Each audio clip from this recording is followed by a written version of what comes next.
Good afternoon. आज आपण पाहणार आहोत problem number 7. Valuation of shares मधला प्रॉब्लेम नंबर 7. काय आहे प्रॉब्लेम पहा. On 31st March 2020, the balance sheet of Activa Limited, Amarnath, disclosed the following position. अमरनाथचा Activa Limited आहे, त्याचा बॅलन्स शीट दिलेला आहे आपल्याला. ही Activa Limited अमरनाथची कंपनी आहे. 31 मार्च 2020 चा. काय आहे बॅलन्स शीट? तर बॅलन्स शीट पाहू. Balance sheet as on 31 March 2020. सगळ्यात पहिल्यांदा लायबिलिटी साइड. लायबिलिटी साइडला काय काय दिलेलं आहे पहा. Share capital. त्यामध्ये दिलेले आहे 40,000 इक्विटी शेअर्स ऑफ ₹10 इच. हे जे 40,000 आहेत ना, हे काय आहेत? तर हे आहेत आपले नंबर ऑफ इक्विटी शेअर्स. हे आहेत नंबर ऑफ इक्विटी शेअर्स. म्हणजे 40,000 इक्विटी शेअर्स आहे, त्यांची किंमत आहे ₹10. असं आहे ते 4 लाख रुपयाचं. जनरल रिझर्व्ह दिलेले आहे 40,000. प्रॉफिट अँड लॉस अकाउंट आहे 15,000. 10% डिबेंचर्स, 10% डिबेंचर्स. ही काय आहे आपली? ही आहे आपली एक्सटर्नल लायबिलिटी. याला आपण एक्सटर्नल लायबिलिटी म्हणतो. ही 10% बाहेरच्यांचं देणं आहे 10% डिबेंचर्स 1 लाख रुपयाचं. नंतर आहे sundry creditors. It is also external liability. त्यानंतर आहे बिल्स पेएबल. हे सुद्धा काय असतं? आपल्याला इतरांचं देणं असतं. अशा प्रकारे ह्या एकूण 3 लायबिलिटीज आहे की ज्यांचं आपल्याला काय करायचं आहे? बाहेरच्यांचं देणं आहे, ते लायबिलिटी आहेत, ते आपल्याला द्यायचे आहेत. अशा प्रकारे झाली ही लायबिलिटी साइड. आता ॲसेट साइड पाहू. ॲसेट साइडला goodwill, plant and machinery, land and building, sundry debtors, stock आणि कॅश इन हँड अशा प्रकारचे ॲसेट दिलेले आहेत. ॲडजस्टमेंटमध्ये काय सांगितलेलं आहे पहा. Independent valuation made on fix asset of fix asset shown as details as follows. खालीलप्रमाणे प्रत्येक ॲसेटचं व्हॅल्युएशन केलेलं आहे त्यांनी. ते कसं केलेलं आहे? तर ते खालीलप्रमाणे. त्यामध्ये बघा काय काय दिलेलं आहे. गुडविल. गुडविलचं व्हॅल्युएशन दिलेलं आहे 50,000. म्हणजे हे गुडविल आता जे 40,000 आहे, ते 40,000 आपण घेणार नाही. त्याच्याऐवजी किती घेणार? त्याच्याऐवजी आपण घेणार 50,000. कारण ॲडजस्टमेंटमध्ये त्याची व्हॅल्युएशन दिलेली आहे 50,000. नेक्स्ट आहे प्लांट अँड मशिनरी. त्याचं व्हॅल्युएशन दिलेलं आहे 2,50,000. म्हणून हे आपण 3 लाख घेणार नाही. त्याच्याऐवजी काय घेणार? 2,50,000 घेणार आहोत. पुढे आहे लँड अँड बिल्डिंग 1 लाख रुपये. हे 2 लाख रुपये आपण जे ॲसेट साइडला बॅलन्स शीटची दिलेली व्हॅल्यू आहे, ती घेणार नाही. त्याच्याऐवजी काय घेणार आपण? जी खाली ॲडजस्टमेंटमध्ये दिलेली व्हॅल्यू आहे, ती घेणार 1 लाख रुपये. नेक्स्ट पुढची ॲडजस्टमेंट पाहू. 2 नंबरला सांगितलेलं आहे the net profit for the 3 years were. खालील नेट प्रॉफिट दिलेला आहे 3 वर्षाचा. मागील 3 वर्षाचा आहे. त्यामध्ये बघा 2017-18 चा दिलेला आहे 34,100, नंतर 42,600 आणि 47,300. असा हा एकूण प्रॉफिट दिलेला आहे 3 वर्षाचा. याच्यावरून आपण काय काढतो? तर याच्यावरून आपण काढतो टोटल प्रॉफिट सगळ्यांची बेरीज करून आणि नंतर त्याच्यावरून काय काढतो? तर त्यानंतर काढतो आपण एव्हरेज प्रॉफिट. कसा काढतो? आपण तो पाहणार आहोत. खाली सांगितलेलं आहे ऑफ ह्या प्रॉफिटांपैकी ऑफ 10% सांगितलेलं आहे 10% was transfer to general reserve. Transfer करायला सांगितलेलं आहे जनरल रिझर्व्हला दरवर्षी. दरवर्षी ते काय करतात? 10% प्रॉफिट मधून जनरल रिझर्व्ह रक्कम ट्रान्सफर करतात. याचा उपयोग आपल्याला कशासाठी होतो? जेव्हा आपण यील्ड व्हॅल्यू काढणार आहे, तेव्हा मेंटेनेबल प्रॉफिट काढण्यासाठी त्याचा उपयोग होतो.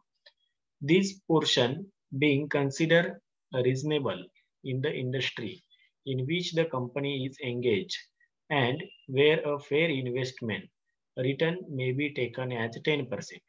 म्हणजे याचा अर्थ असं सांगितलेला आहे की सेम अशाच प्रकारची ॲक्टिवा लिमिटेडची अमरनाथची जी कंपनी आहे, त्याचप्रमाणे सेम अशाच प्रकारच्या ज्या इतर कंपन्या आहेत, ते जे व्यवसाय करतात, ते त्यांच्या इन्व्हेस्टमेंटमध्ये म्हणजे इतर जे इन्व्हेस्टमेंट त्यांच्या कंपनीमध्ये करतात, त्यांना ते रिटर्न ऑन इन्व्हेस्टमेंट किती देतात? 10% देतात. म्हणजे हा काय आहे आपला नॉर्मल रेट ऑफ रिटर्न आहे. त्याला आपण NRR म्हणतो. तो किती दिलेला आहे? 10%. अशा प्रकारे हा प्रॉब्लेम दिलेला आहे, जो मी आता रीड केला. आता आपण पाहू की हे सोडवायचं कसं? सगळ्यात पहिल्यांदा पाहू आपण की नेट ॲसेट व्हॅल्यू कशी काढायची? म्हणून आपण पाहू net asset value. Net asset value काढायची आहे, म्हणून आपण सगळ्यात पहिल्यांदा म्हणा नेट ॲसेट व्हॅल्यू. त्याच्या आपण आता एकूण 4 स्टेप पाहतो. 3 स्टेप पाहतो. त्याप्रमाणे आपण त्या स्टेप बाय स्टेपने प्रॉब्लेम सोडवू. त्यातली पहिली स्टेप जी आहे, ती आहे calculate realisable assets. Calculate realisable asset. कसे काढायचे असते रिअलायझेबल ऍसेट, तर त्यासाठी आपण काय करतो, एक चार्ट तयार करतो आणि त्या चार्टमध्ये ज्या बॅलन्स शीटला दिलेले जे ऍसेट आहेत ते ऍसेट घेतो. पाहू आपण. सगळ्यात पहिल्यांदा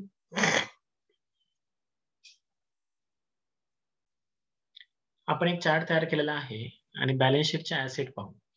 गुडविल पासून आपण सुरुवात करणार, कॅश इन हँड पर्यंत सगळे ऍसेट लिहून घेणार आणि मग त्यांची व्हॅल्यू आपण पाहणार कशी लिहायची ती. म्हणून सगळ्यात पहिल्यांदा goodwill, plant and machinery, land and building, sundry debtors, stock in trade आणि कॅश इन हँड हे ऍसेट आधी आपण लिहून घेऊ. म्हणून हे ऍसेट लिहून घ्या. ए ऍसेट्स, त्यामध्ये goodwill, plant and machinery, land and building, sundry debtors, stock in trade आणि कॅश इन हँड. अशा प्रकारे आपण हे सगळे ऍसेट लिहून घेतलेले आहेत. ज्या कोणत्या घेतलेल्या आहेत की ज्या बॅलन्स शीटच्या ऍसेट साईडलाच होत्या त्याच इथे लिहिलेल्या आहेत. फक्त काय केलेलं, त्यांची किंमत लिहिलेली नाहीये. त्यांची किंमत कोणती घ्यायची, तर त्यांची किंमत जी ऍडजस्टमेंट मध्ये दिलेली आहे ती घ्यायची. मग सगळ्यात पहिल्यांदा आहे गुडविल. गुडविलची ऍडजस्टमेंट मध्ये किंमत दिलेली होती 50,000. म्हणून गुडविलच्या पुढे आपण किती लिहिणार, 50,000 लिहिणार. म्हणून गुडविलच्या पुढे घ्या 50,000. पुढची ऍसेट आहे ती प्लांट अँड मशिनरी. याची किंमत आपण ऍडजस्टमेंट मध्ये पाहणार. किती आहे पहा, प्लांट अँड मशिनरीची ऍडजस्टमेंट मध्ये किंमत दिलेली होती 2,50,000. आपण 3 लाख रुपये न घेता किती घेणार आहोत, मग 2,50,000 घेणार आहोत. म्हणून प्लांट अँड मशिनरीच्या पुढे 2,50,000. सेम तसंच काय करायचं, लँड अँड बिल्डिंगच्या बाबतीत करायचं. लँड अँड बिल्डिंगच्या बाबतीत दिलेली होती 1 लाख रुपये. पहा इथे लँड अँड बिल्डिंगच्या बाबतीत 1 लाख रुपये ऍडजस्टमेंट मध्ये दिलेली होती. पुढची ऍसेट काय आहे, तर सन्ड्री डेटर्स. आणि याच्या बाबतीत काय सांगितलेलं आहे, तर काहीही ऍडजस्टमेंट मध्ये इन्फॉर्मेशन नाहीये. मग काय करायचं अशा बाबतीत, जर एखाद्या ऍसेटची किंमत किंवा व्हॅल्युएशन जर ऍडजस्टमेंट मध्ये दिलेलं नसेल, तर अशा वेळेस काय करायचं, त्याची जी बॅलन्स शीटला दिलेली जी रक्कम असेल तीच आपण घ्यायची असते. म्हणून सन्ड्री डेटरच्या बाबतीत किती आहे सांगितलेली अमाऊंट आहे 80,000. म्हणून सन्ड्री डेटरच्या पुढे आपण रक्कम किती घेणार, 80,000. Stock in trade. Stock in ट्रेडच्या पुढे रक्कम पाहिजे कोणती घ्यायची आहे. ऍडजस्टमेंट मध्ये दिलेलं नाहीये स्टॉक, आहे तीच रक्कम घ्यावी लागेल 70,000. आणि कॅश इन हँड किती घ्यावं लागेल, 10,000. दोघांच्याही रक्कमा लिहून घेऊ. स्टॉक इन ट्रेडची रक्कम असेल 70,000, तर कॅश इन हँडची रक्कम असेल 10,000. आता आपण काय करायचं, हे सगळे ऍसेट लिहून घेतलेले आहेत. यांची बेरीज करायची, यांची टोटल करायची. 50,000 अधिक 2,50,000, 1,80,000, 70,000 आणि 10,000 यांची जर बेरीज केली तर ती येते 5,60,000. आता ही 5,60,000 जी बेरीज आलेली आहे त्याला आपण नाव देतो टोटल ऍसेट. आणि आता जसं आपण इथे ऍसेट लिहिलेले आहे ए म्हणून, तसं आता आपण इथे खाली घेणार लेस बी लॅबिलिटीज. आणि कोणत्या लॅबिलिटीज वजा करणार, की ज्या आधी आपण बॅलन्स शीटच्या लॅबिलिटी साईडला पाहिलेल्या होत्या. कोणत्या पाहिलेल्या होत्या, 10% डिबेंचर्स, सन्ड्री क्रेडिटर्स आणि बिल्स पेएबल. अशा ह्या लॅबिलिटी पाहिल्या होत्या, एक्सटर्नल लॅबिलिटी होत्या. सगळ्या लिहून घ्यायच्या. 10% डिबेंचर्स आहेत 1 लाख, सन्ड्री क्रेडिटर्स 85,000 आणि बिल्स पेएबल आहेत 60,000. या तिन्ही लॅबिलिटी तिथून वजा करायच्या. म्हणून त्या वजा करून घेऊ. सगळ्यात पहिल्यांदा 10% डिबेंचर्स 1 लाख रुपये. पुढची आहे ती म्हणजे सन्ड्री क्रेडिटर्स 85,000 आणि लास्टला आहे बिल्स पेएबल 60,000. 5,60,000तून 1,85,000 आणि 60,000 वजा करायचे. जे वजाबाकी येईल ती असणार आहे 3,15,000. आणि त्याला आपण नाव देतो नेट ऍसेट्स. नेट ऍसेट्स कशा काढल्या, तर ऍसेटच्या टोटल मधून लॅबिलिटीची टोटल मायनस केली आणि जे आहे त्याला नाव दिलं नेट ऍसेट. ही झाली फर्स्ट स्टेप, पहिली स्टेप झालेली आहे. आता आपण दुसरी स्टेप करूया. दुसरी स्टेप जी आहे ती आहे calculate fund available for equity share holders. आणि ती कशी काढायची, तर ही एकदम सोप्या पद्धतीने काढायची असते. ती काढणार आपण सगळ्यात पहिल्यांदा एक चार्ट तयार करून घेणार. त्याच्यामध्ये आपण जे पहिल्या स्टेप मध्ये काढलेलं आहे, काय काढलं होतं आपण, नेट ऍसेट्स. त्या नेट ऍसेट लिहिणार 3,15,000. त्यातून वजा काय करतो आपण, तर त्यातून वजा करतो प्रेफरन्स शेअर कॅपिटल. मग म्हणायचं लेस प्रेफरन्स शेअर कॅपिटल. आणि या प्रॉब्लेम मध्ये तुम्हाला प्रेफरन्स शेअर कॅपिटल दिलेलं नाही. म्हणून 3,15,000तून काहीच वजाबाकी झाली नाही, तर किती राहतील आपले, 3,15,000च राहतील. आणि त्याला नाव द्यायचं fund available to equity share holder 3,15,000. काय नाव दिलं त्याला, तर fund available to equity share holder 3,15,000. ही झाली आपली दुसरी स्टेप. आता सगळ्यात शेवटची जी स्टेप आहे ती म्हणजे value of shares under net asset method. आता आपण जी दुसरी स्टेप केली याच्यावरच्या नंतरची जी तिसरी स्टेप आहे त्यामध्ये डायरेक्ट आपण व्हॅल्युएशन ऑफ शेअर्स काढतो. कसं काढतो ते? तर त्यासाठी आपण फॉर्म्युला लिहितो. काय फॉर्म्युला आपला? व्हॅल्यू ऑफ इच शेअर्स, प्रत्येक शेअरची किंमत इज इक्वल टू बरोबर fund available for equity share holders, जो आता काढलेला आहे आपण 3,15,000, त्याला भागले काय करतो? Number of equity shares. Number of equity शेअर्सने त्याला भागायचं म्हणजे एका शेअरची किंमत काय येईल ते आपल्याला उत्तर मिळतं. किमती टाकू. 3,15,000 भागिले नंबर ऑफ शेअर्स होते 40,000, जे बॅलन्स शीटच्या लायबिलिटी साईडला सगळ्यात पहिल्यांदा दिलेले होते ते होते 40,000. म्हणून 3,15,000 भागिले 40,000 जर केलं तर आपल्या शेअरची किंमत येते ती म्हणजे ₹7.88. 7.88 हे काय झालं आपलं? तर नेट ॲसेट व्हॅल्यू मेथडनी शेअरची किंमत आली 7.88. हे काय झालं? नेट ॲसेट मेथडनी काढलेली व्हॅल्यू झाली. ही झाली फर्स्ट व्हॅल्यू. आता आपण सेकंड व्हॅल्यू काढू, ती म्हणजे यील्ड बेसिस व्हॅल्यू. लगेच लिहा बी, यील्ड बेसिस व्हॅल्यू. त्यामध्ये सगळ्यात पहिली स्टेप करतो आपण कॅल्क्युलेट ॲव्हरेज प्रॉफिट. आणि तो कसा काढायचा असतो? तर लक्ष द्या नीट व्यवस्थित. 2 नंबरच्या ॲडजस्टमेंटमध्ये आपल्याला नेट प्रॉफिट दिलेला आहे 3 वर्षाचा. 34,100, 42,600 आणि 47,300. ह्या तिघांची काय करावं लागणार आहे? आपल्याला बेरीज करावं लागेल. त्याला आपण म्हणतो टोटल प्रॉफिट आणि त्याला भागिले काय करतो? किती वर्षाचा प्रॉफिट आहे हा? किती वर्षाचा आहे? तर 3 वर्षाचा आहे म्हणून त्याला भागिले काय करतो आपण? 3 करतो. त्याच पद्धतीने करू. सगळ्यात पहिल्यांदा फॉर्म्युला लिहू. Average profit is equal to total profit divided by number of years भागिले नंबर ऑफ इयर्स. मग याच्यामध्ये टोटल प्रॉफिट काढायचं आहे. टोटल प्रॉफिट घेऊयात. 34,100 अधिक 42,600 अधिक 47,300 भागिले 3. या तिघांची बेरीज करा आणि त्याला भागिले 3 करा.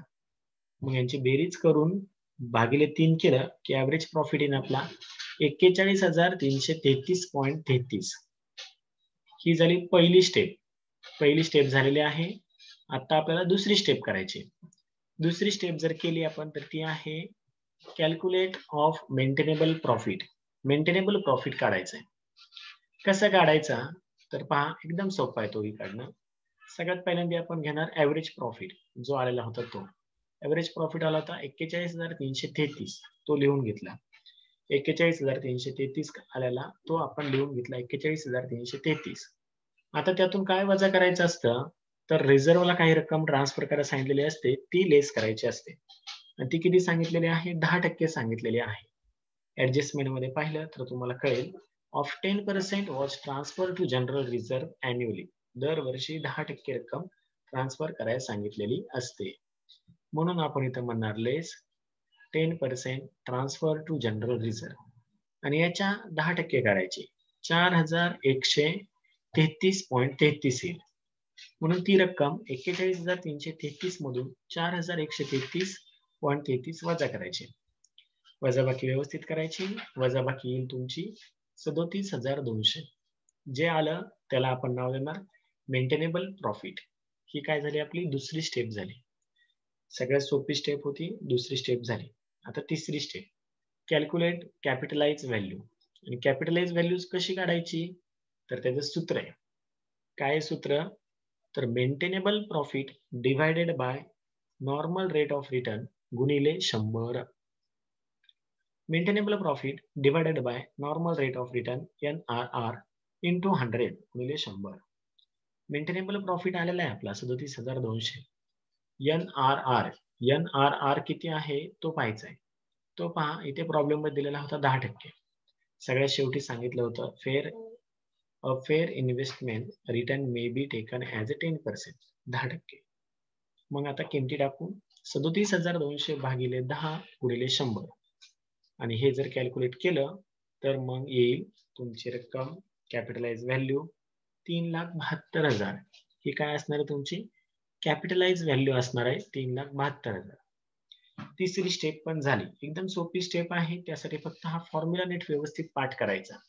जो दुसऱ्या स्टेपमध्ये आपण काढलेला होता 37,200 त्याला भागिले फक्त NRR normal rate of return करायचं आणि त्याला गुणिले 100 करायचं की मग आपल्याला व्हॅल्यू मिळते ती म्हणजे कॅपिटलाइज व्हॅल्यू. ही झाली आपला तिसरी स्टेप. आता आपण सगळ्यात शेवटची स्टेप करणार ती म्हणजे value of shares under yield basis method. आणि ती कशी काढायची? तर त्यासाठी सुद्धा एक फॉर्म्युला आहे. काय फॉर्म्युला? फॉर्म्युला आहे capitalise value divided by number of equity shares. Capitalise value किती आहे? तर 3,72,000 आत्ताच आपण काढले. त्याला भागिले काय करायचं आहे? तर नंबर ऑफ इक्विटी शेअर्स करायचे. नंबर ऑफ इक्विटी शेअर्स आपल्याला प्रॉब्लेम मध्ये दिलेले होते. माहिती आहे बॅलन्स शीटच्या लायबिलिटी साईडला 40,000 आहेत नंबर ऑफ इक्विटी शेअर्स. मग ते जे 3,72,000 आलेलं आहे त्याला भागिले काय करायचं? Number of shares 40,000. म्हणून 3,72,000 भागिले 40,000. व्यवस्थित भागाकार करायचा. भागाकार केल्यानंतर आपल्याला व्हॅल्यू मिळणार आहे ती म्हणजे 9.30. 9.3 किंवा 9.30. ही काय झाली आपली यील्ड बेसिस व्हॅल्यू झाली 9.30. ही झाली आपली यील्ड बेसिसनी आलेलं व्हॅल्युएशन. आता आपण सगळ्यात शेवटचं व्हॅल्युएशन काढू ते म्हणजे फेअर व्हॅल्यू. फेअर व्हॅल्यू कशी काढायची? तर ती सगळ्यात सोपी असते. कसं करायचं असतं त्यासाठी लिहा सी फेअर व्हॅल्यू. आणि कशी काढणार? तर आता आपण जी नेट ॲसेट व्हॅल्यू काढली आणि यील्ड बेसिस व्हॅल्यू काढली त्यांचं ॲव्हरेज काढायचं. दोघांची सरासरी काढायची. म्हणून फॉर्म्युला लिहा net asset value plus yield basis value divided by 2 भागिले 2. मग आता येथे नेट ॲसेट व्हॅल्यू आत्ताच्या प्रॉब्लेम मध्ये आपली नेट ॲसेट व्हॅल्यू किती आली होती ती घ्यायची आणि यील्ड बेसिस व्हॅल्यू आलेली घ्यायची. 7.88 अधिक 9.3 किंवा 30/2. दोघांची बेरीज करा. दोघांची बेरीज येईल 17.18. 17.18 भागिले 2 आणि हा भागाकार करायचा. 17.18 ला 2 ने भागायचं. भागाकार केल्यानंतर तुमची फेअर व्हॅल्यू येईल ती म्हणजे 9.59. 9.59. अशा प्रकारे आपण काय काय केलं तर आपण फेअर व्हॅल्यू सुद्धा काढलेली आहे 9.59. तुम्हाला सगळ्यांना हे नीट व्यवस्थित समजलेलं असेल. कसं सॉल्व्ह करायचं? थांबू.